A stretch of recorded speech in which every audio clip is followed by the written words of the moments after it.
I never expected my life to unravel with one whispered accusation that I, a medical student, had stolen critical documents and destroyed a man's career. But when you live surrounded by enemies disguised as colleagues and family masked as strangers, betrayal is inevitable. My name is Mikola. I'm 24, a fourth-year med student, and until recently, I believed I was building a future with a woman I loved more than life itself. Natalia Anastasova, daughter of the most respected neurosurgeon at our hospital, Dr. Ivan Anastasov. Natalia wasn't like the other women I'd known. She had light in her eyes, fire in her heart, and something rare, a belief in me, even when I didn't believe in myself. Her father, though, hated me. He saw me as a stray. I was raised in an orphanage, no family, no money, no influence. And to a man like him, that meant unworthy. Still, I worked hard, kept my head down, and stayed close to Natalia. We dreamed of getting married after I graduated. She worked in the same hospital, not as a doctor, not yet, but as an orderly. She refused to use her father's influence to get ahead. Said she wanted to earn everything herself. That's what I loved most about her. Then everything exploded. A patient died during Dr. Anastasov's surgery. Complications, they said.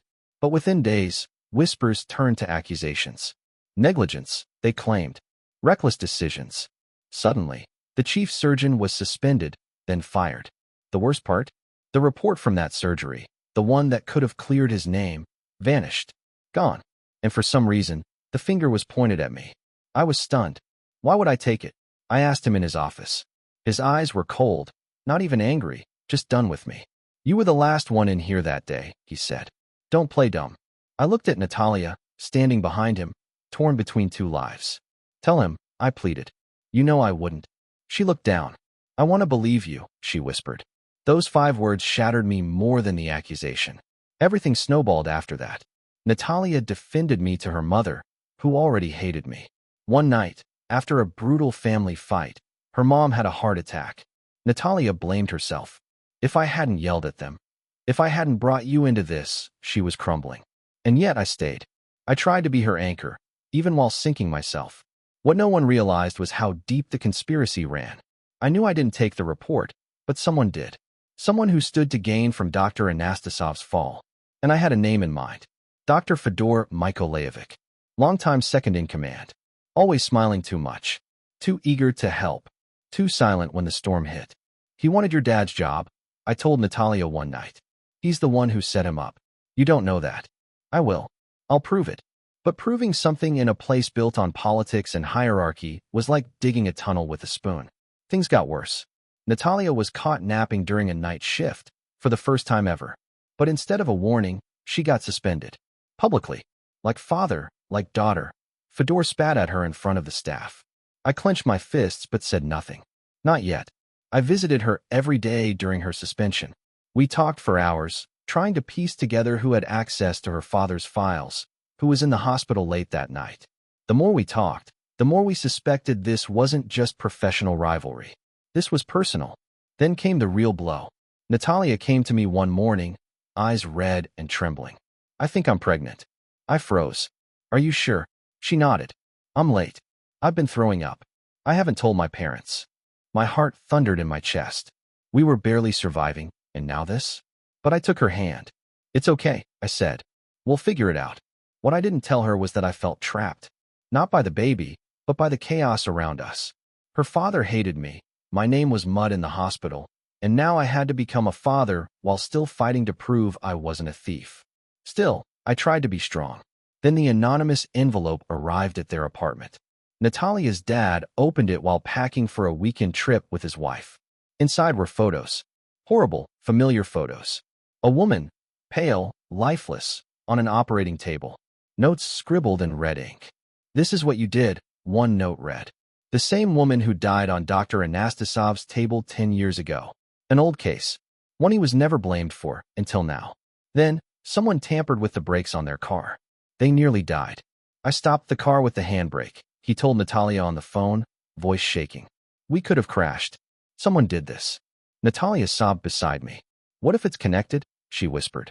The documents. The photos. The brakes. Someone wants revenge. And in that moment, I knew. Someone didn't just want Anastasov fired. They wanted him ruined. Or dead. And somehow, I was still the prime suspect. But I wasn't going down without a fight. I didn't sleep that night. How could I? Natalia curled up beside me, her hand on her stomach, trying to keep her breathing calm, but I could feel her heart racing. Mine was too. I stared at the ceiling, mind racing. The stolen surgical report. The tampered brakes. The anonymous photos of the dead woman. Someone was targeting Dr. Anastasov. And if they couldn't destroy his name in the hospital, they'd destroy his life outside it. But why? And how had I become their scapegoat?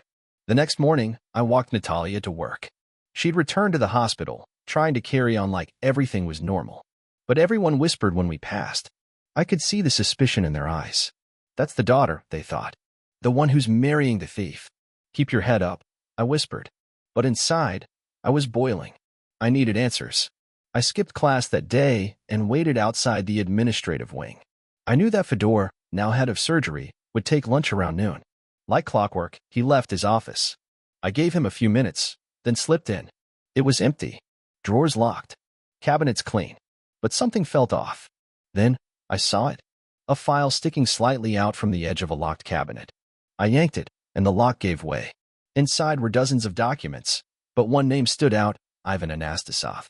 I snapped a photo of the file's cover before replacing it. I didn't take it, not yet. But it was enough. I called Natalia. Meet me in 20 minutes. I found something. She met me in the supply room behind the nurse's lounge. The one with the broken camera. The safest place we could whisper without ears. What did you see? She asked. I didn't open it, but there's a file with your dad's name. In Fedor's cabinet. She went pale. That's not enough to prove anything, she said. He could say it's part of the hospital's investigation. Not if he's hiding it. She looked down. We have to be smart. If we push too hard without proof, they'll bury us. I hated how right she was. And still, we had bigger worries. Like the pregnancy. That night, Natalia took the test. I waited in the hallway, pacing. She stepped out 5 minutes later, holding the white stick in her trembling hands. Positive. I'm going to be a father, I whispered. She nodded, tears in her eyes. Are you scared? I asked. Yes, she said. But not of the baby. What then? That I'll lose you. That this will break you. I pulled her into my arms. Nothing's going to break me. But I was already cracking. A week later, her father called her into his study. I went with her, but he stopped me at the door. I want to speak to my daughter alone. Natalia hesitated, then stepped inside. I waited outside like a dog in the rain. She came out 15 minutes later, pale and quiet. What did he say? I asked. He wants to transfer the apartment to me, she said. As a wedding gift. I blinked. Seriously. She nodded. But only if I put it in your name. My heart skipped. Why would he do that? Because he's trying, she whispered. Trying to accept us. Maybe this is his way of saying sorry. But that wasn't the only reason. Later that night, she admitted it. I asked him, she said. I told him I needed him to trust you. I asked him to give us something to hold on to. Something stable. I didn't know what to say. So I said nothing. And that silence stretched between us like a wall. A few days later, we helped her parents pack for a weekend at the countryside house. Her mom needed the break after the heart scare. The stress was eating her alive. I'm proud of you, her dad said before they left. I didn't believe him. Not really. But it felt nice to hear. And then, the crash. They barely survived. The brakes failed again. This time, Ivan managed to stop the car by swerving into a ditch. But the car was totaled. Natalia screamed when she got the call. They tried to kill him again, she sobbed. That night, we went through everything again. Every possible suspect. Every missed clue. And suddenly, I remembered something. A name. Talik. Anatoly Sakano, my classmate. Dr. Anastasov's golden boy. The perfect student. The one Ivan always said reminded him of himself. I hated him for that. But I had never considered him a threat. Until I saw him, a week earlier, talking to Fedor in the stairwell. Whispering. Passing something between them. A folder. Do you think Talik? I started. Natalia looked up. He would never, would he? She didn't answer. The next morning, I followed Talik after his shift. He didn't notice me. He was too busy texting, laughing at his phone. He stopped outside the admin building and met someone, a woman. I couldn't see her face, but she handed him a brown envelope. And when he turned, I saw fear in his eyes. Because he saw me. And he ran. I chased after him without thinking. Down the concrete stairs, past the ER wing, through the side exit into the alley behind the hospital. Talik was faster, younger, lighter on his feet, but fear gave me speed. I caught up to him behind the dumpsters, grabbing the back of his coat. He spun around, fists clenched. What the hell, Kolya? I should be asking you that. What was in the envelope? None of your damn business. Was it the missing report? I snapped. The one that could clear Natalia's father? His face went blank, then smirked. You have no idea what you're talking about. I saw you. With Fedor. With that woman. Then you saw nothing. And he shoved past me. I didn't follow. What was the point? Even if he had the report, I couldn't prove it was him who stole it. Not yet. When I got back to the hospital, Natalia was waiting for me near the staff lockers. Her eyes were wide, searching. Well, he's hiding something, I said. He's scared, but not guilty. Scared is a start. She nodded slowly, pulling her coat tighter around her. I want to believe he's innocent, Kolya. He's been like a brother to me. But she didn't finish the sentence. She didn't have to. Later that night, we talked to her father on the phone. He was still recovering from the crash, shaken, but alive. Natalia didn't tell him anything about Talik. Not yet. I just want to come home, she said. Stay where it's safe, he replied. I'll be fine. Your mother and I need time. That was the first time I heard fear in his voice. He was a proud man, Ivan Anastasov, but now? He was a hunted man. The next morning, Natalia had a shift, and I wandered the hospital corridors, thinking. The plan had always been simple. Finish school, become a doctor, marry the woman I loved. Now, I was stuck in someone else's nightmare, someone else's war. I ended up outside the pathology archive. A thought struck me. What if there was something in the old patient records? Something that could connect all this? The death that triggered everything. The woman who died during Ivan's operation wasn't the first loss he'd experienced in the OR, but it was the only one with echoes.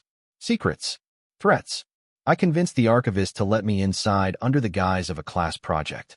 It didn't take long to find her file. Valeria Khmelnitska. My mother. I froze. It felt like my lungs had stopped working. The file was slim. A single page from 10 years ago. It said she died during a high-risk surgery for a grade 4 glioblastoma. Inoperable tumor. Low chance of survival. Family informed. Family. I flipped the page. Under next of kin, no listed contacts. Orphan son. That was me. I was 9 years old when she died. And I had spent every year since believing Ivan Anastasov had murdered her. A lie. A lie I told myself. Or someone else had. I dropped the file and staggered out. Natalia found me an hour later sitting on the curb behind the ambulance bay, eyes hollow. What happened? My mother. I choked. She was already dying. The surgery was her only hope. And your father? He tried. No one else even would. She knelt in front of me, hands on mine. I'm so sorry, Kolya. I felt like the earth was shifting beneath me. Everything I thought I knew, gone. All that anger, all that vengeance, all the resentment I'd held for Ivan. And it was based on nothing. I hadn't been betrayed. I had betrayed him. And Natalia. I need to make this right, I said. Then start by telling the truth. I nodded. But fate had other plans. That night, while walking to my apartment, I noticed the door slightly ajar. I stepped inside, heart racing. The place was ransacked. Drawers pulled open. Cushions slashed. Laptop gone. But one thing wasn't touched. A white envelope, propped neatly on the table. No stamp. No address. Just my name. Inside were 3 photographs, grainy, zoomed-in images of me entering Fedor's office, and another of me pulling the file. My breath caught. Someone was watching me, framing me. Natalia's voice echoed in my mind. This isn't just about your mother. She was right. I wasn't the center of this story, but someone wanted me to think I was. I took the envelope and rushed straight to Natalia. She was in the break room, hunched over a cup of hospital coffee that probably tasted like cardboard and regret. When she saw my face, she stood up immediately. What happened? I handed her the photos. She didn't speak for a long time. This is a setup, she whispered. I know. Who took these? I have no idea. But they make it look like you really took the files. That's exactly the point. Her hands trembled as she placed the pictures down. Who would want to do this? There's only one person who gains everything from destroying your father, your family, and me. Fedor. She didn't hesitate this time. The evidence had become impossible to ignore. The humiliation of being passed over, the ambition, the casual cruelty, it all pointed to him. But still, we had no proof. And now we had something worse, a warning. Because that envelope wasn't just a threat, it was bait. Someone was telling me, back off. Or next time, it won't just be your reputation that's ruined. Natalia and I tried to keep our heads down for a few days, focusing on our family. Her father was still weak, her mother constantly anxious, and the entire house felt like it was walking on eggshells. Until the morning the fire happened. We got the call at 7:23 a.m. Her mother was crying on the other end. There's smoke, the whole living room, it's burning. Ivan went back inside. We sped across the city. By the time we got there, the fire trucks had arrived. Her parents stood outside wrapped in blankets, coughing, black smears on their faces. The living room was a charred skeleton. Natalia was crying, her arms around her mother, her voice hoarse. How did this happen? The investigator pulled me aside. Accelerants were found on the ground floor. This wasn't faulty wiring. This was intentional. An arson attack. Someone had tried to kill them. Again, Natalia's father was treated for smoke inhalation. It wasn't life-threatening, but close. Too close. This is a message, I said to her as we waited outside the hospital later that day. No, she replied. This is war. We agreed it was time to act. Together, we went to the university library to dig through old hospital cases. Talik, Fedor, anyone who had a connection to the patient who died in that controversial surgery. Natalia remembered a detail from a conversation with her father. A junior assistant had been present during that operation 10 years ago. Someone who later transferred to another hospital quietly. It was Talik. We needed to talk to him again. But this time, we weren't going to accuse him. We were going to trick him. Natalia called him, pretending to need support. She told him she was scared, uncertain, alone, that she missed the friendship they once had. He fell for it. We met him at a cafe near the hospital. I sat 2 tables over, watching from behind a newspaper. I just don't know what to believe anymore, she said to him, her voice soft, trembling. Talik looked uncomfortable. I didn't want to get involved. I didn't want this. Didn't want what, Talik? He swallowed hard. I just wanted a chance. That's all. I never meant for this to get so ugly. That's when she dropped the name. You mean Fedor? His face froze. You're working with him, aren't you? You don't understand, he said quickly. I was trying to protect myself. I thought your dad was going to ruin me after that surgery. He told me to help get the files. I didn't know what he was going to do with them. Natalia's eyes filled with tears, not fake ones. You helped ruin my father. Talik stood up fast. You don't know what Fedor's capable of. He said he'd ruin my career. That he'd blame me if I didn't help him. I slipped out quietly and made my way to the police station. We finally had a statement, a confession. Not perfect, but enough to start something. But by the time officers went to question Fedor, he was gone. Disappeared. No calls. No sightings. No trace. The man had vanished like smoke. That night, Natalia and I sat in silence in my cramped apartment. The only light came from the TV, which we weren't really watching. Maybe it's over, I said. She shook her head. It's never over. Not until we get our lives back. And then she collapsed. Right there, in front of me. 1 second, she was breathing. The next, she was on the floor. I panicked. Picked her up, called for help, carried her like she weighed nothing. At the hospital, I sat in the hallway with blood on my shirt and a knot in my stomach that wouldn't loosen. Finally, a doctor came out. She lost the baby. I stood up too fast, the world swaying. Is she okay? She will be. But this was trauma-related. Extreme stress. Exhaustion. Emotional overload. She needs to rest. I nodded, numb. When I stepped into her hospital room, she was staring out the window. I'm sorry, I said. She didn't turn around. I thought we were doing the right thing, I said. Fighting back.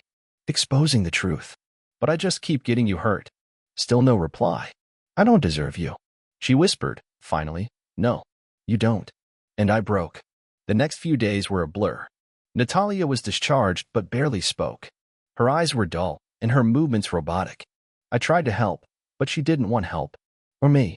You can stay here until you figure things out, I told her one morning. She didn't answer. Just sat on the couch, staring at the wall. I wanted to scream. At the injustice. At the silence. At myself. Then came the knock. A soft, polite rap on the door. I opened it to find a courier holding a thick envelope.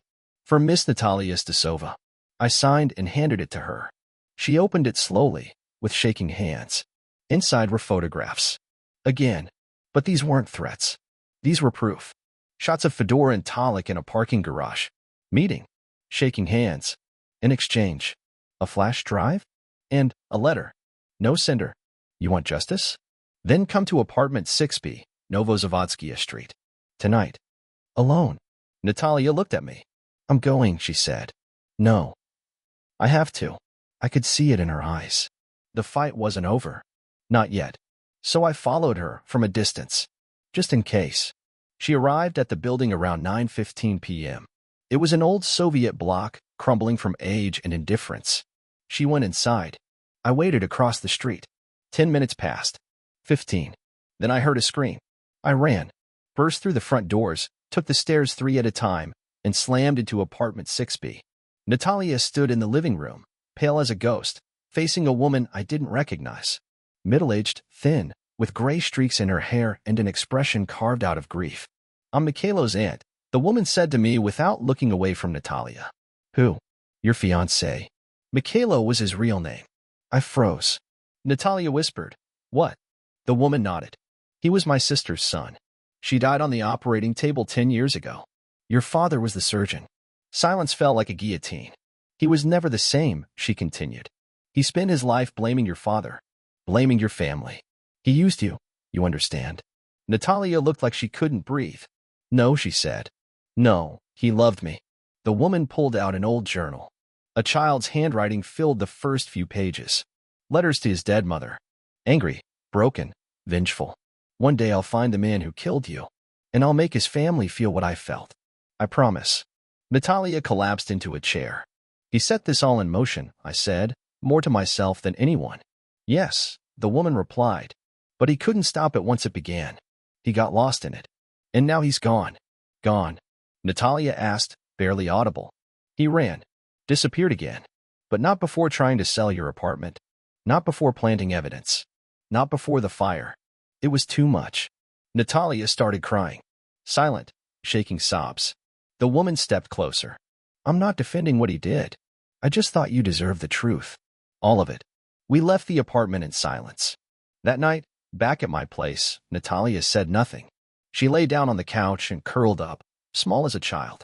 And for the first time since this all began, she slept. The next morning, we went to the police. We handed over the photos, the journal, the envelope, everything. Fedor was already under internal investigation, and now they had grounds to reopen the case. 2 weeks later, he was arrested. Talik confessed to his role. The intimidation. The forged reports. The fake claims. Ivan Stasov, her father, was reinstated. The hospital issued a formal apology. It didn't undo the damage, but it was something. And yet, the hardest wounds were the invisible ones. Natalia didn't want to talk about the baby. She didn't talk about Mikhailo either. Some days, she barely talked at all. I tried to give her space. Then, one evening, she came home from work and sat beside me. I'm sorry I pushed you away, she said. I didn't know how to process it all. You don't have to be sorry. I do. Because the truth is, you saved me. Over and over. And I don't want to lose you. I took her hand. You won't. She rested her head on my shoulder. We sat there in silence, the TV flickering, the past finally behind us. Maybe we were broken. But we were broken together. And sometimes, that's enough.